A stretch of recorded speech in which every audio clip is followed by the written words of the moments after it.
All right, Gef, you want to be in charge of the map?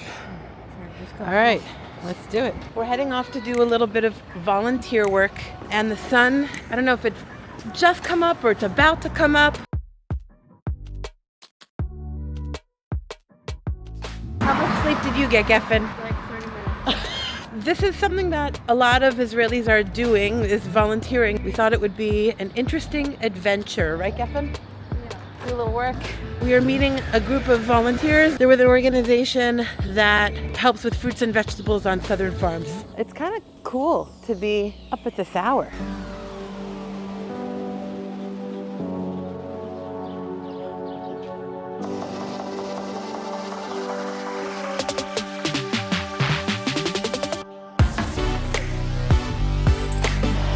Hi, Zeleket. Ken? All right, we made it on the bus, and the thing is, Geffen, we were definitely not the first ones, even though we arrived right on time. The place where we're volunteering, I'm gonna check it in my notes. It's a place called Beit Hagadi, and it says type of work, we're planting peppers today.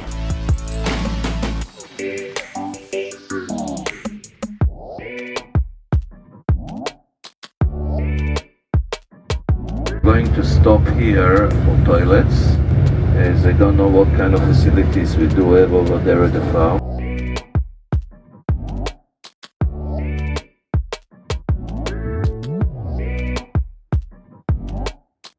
Look who I found.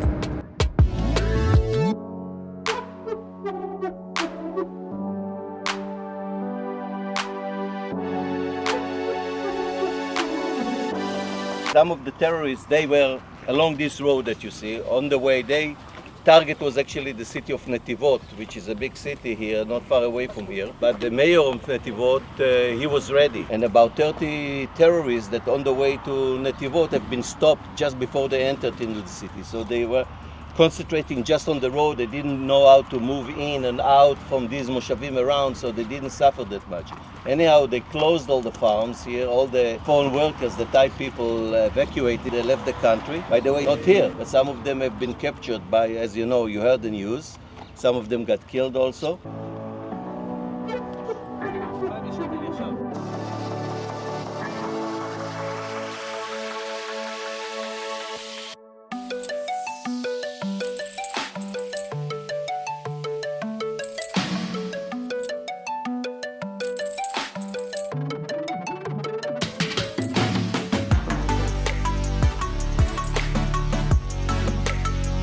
Moshe, Yes. what is leket? Leket is to collect.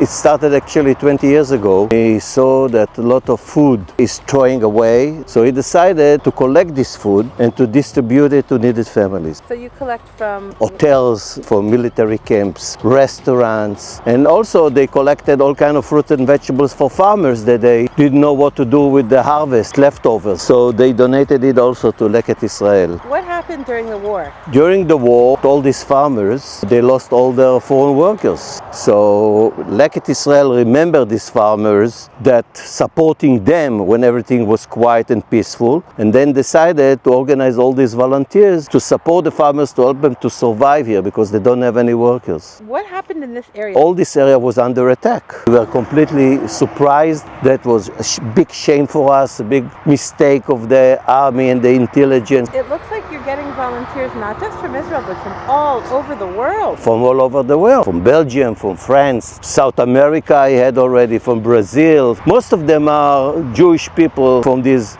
all Jewish communities all over the world. All over the world, was there more of a connection to Israel? I think that yes, because it affected, I think so, that the anti-Semitism all over the world even increased because of this war.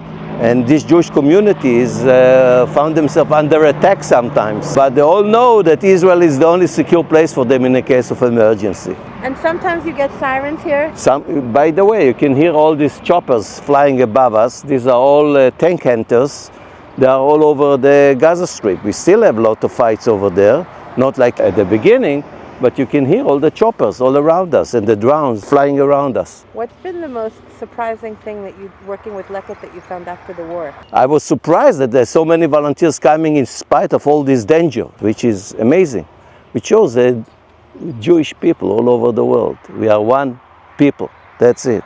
Does it get you emotional? Of course it gets me emotional. We are not taking it for granted. It means for them a lot, and it means also for us a lot. So see, you are not alone here. Can you talk about the importance of agriculture? It's of course, we want to be self-sufficient and to grow our own vegetables and fruit. By the way, before the war, we did export all these fruits and vegetables to the European market. It was a big market over there. You could find Israeli vegetables and fruit all over Europe, even in the States, even in South America. It's not the main export because Israel is a high-tech country. High-tech is the main industry and they bring most of the foreign money into the country. But agriculture is very important to us. In a case of war that you are really like under a siege, you can support yourself. We are in high-tech agriculture, developed countries coming to learn here in Israel how to develop all these greenhouses, irrigation systems. We actually invented the irrigation system in the world. It started here in Israel. And today we have many other methods how to cultivate in high-tech way the fields. But of course, we are now in not in such a good situation. What do you think is going to happen with the war? Politically, we have to change the government first of all, it's in my opinion, of course, and then to start to rebuild everything from the beginning. How are people doing? How is the feeling? The feeling is very bad because of the hostages, first of all. 134 hostages over there. I'm sure that some of them are not in life anymore. Everybody feels that your sister, your brother, they are suffering now already 160 days over there. I don't know how many of them will survive. So that's the main issue. If they will not be back, it doesn't make any victory, military victory that we shall make without bringing them back, it's not a victory. Thank you. You're welcome. Anything else you want to say that you think is important? That's it for now. That's it for now. What, you are a journalist? Yes. This is hard work. Everybody will do as much as he can, that's it. Sometimes you have to bend, sometimes you have to pick clementines or oranges, it's easier. We have all kinds of jobs, so we do whatever we can and everybody do what he can to do. Thank you. You're welcome.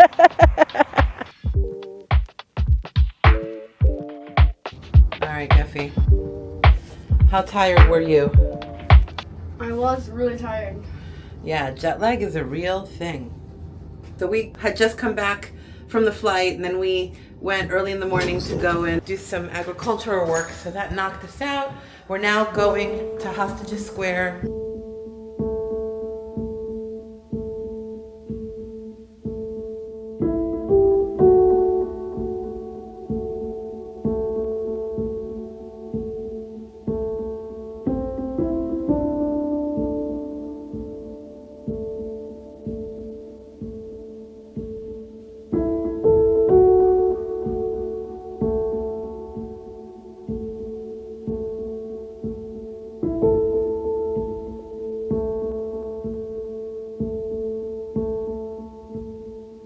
This is so sad. They have this counter in the middle of Hostages Square where it says how long the kidnapped civilians have been held hostage in Gaza.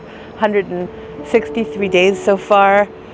They're counting every second until they bring them home.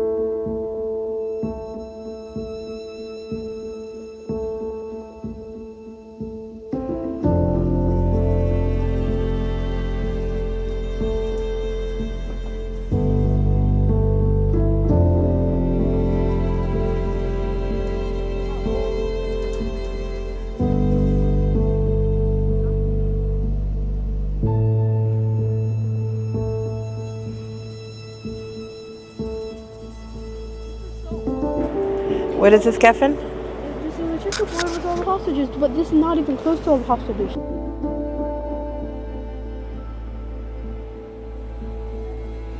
So this Hostages Square with all of the exhibits in the courtyard is in front of the Tel Aviv Museum of Art. Very apt because these are all art installations with one message, which is to bring the hostages back. But people are very creative with how they're expressing that message.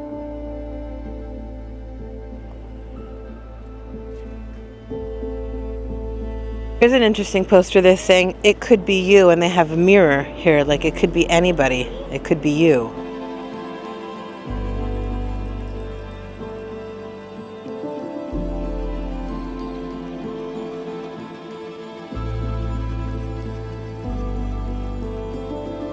This is a simulation of what the tunnels are like in Gaza. What are you taking a peek in there, Geffen? Yeah, so sad.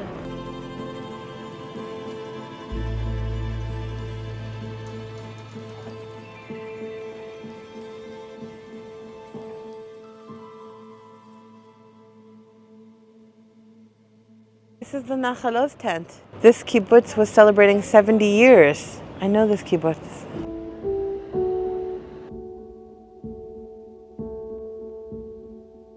The Shabbat table is still here. What do you notice about this table? Very dirty and it's very old. You can see how long it's been because look, there's like dust and dirt on the table. How long is the Shabbat? It's so long. Like the glasses are dirty because it's, you know, it's probably rained and you can see it's weathered.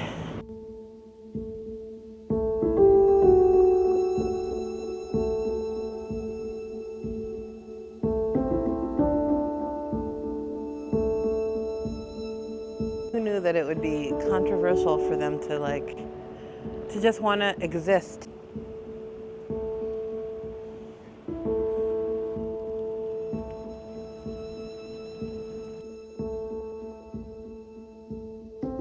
It's appropriately starting to rain. There really is this heavy sadness here. People are walking around kind of looking silently, but this is a place I think that's has a lot more people during the day. The rain is coming down, so we're gonna wrap it up here and we'll be back tomorrow with more.